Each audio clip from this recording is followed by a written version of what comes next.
Nagginataan na sa ta guys. Murag di kay na ako ni tantong favorite. I think in a few weeks or last week na ginataan ba ako.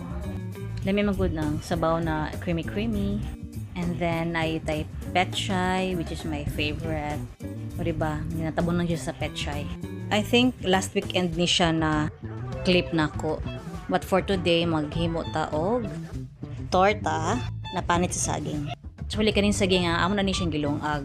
Tas ang iyahang panit is ato na pong giluto. I mean, atong tortahon.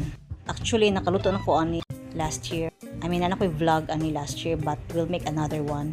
I hope ma-upload na ko ang the whole process sa pagluto ani today. But let's see if we can make it.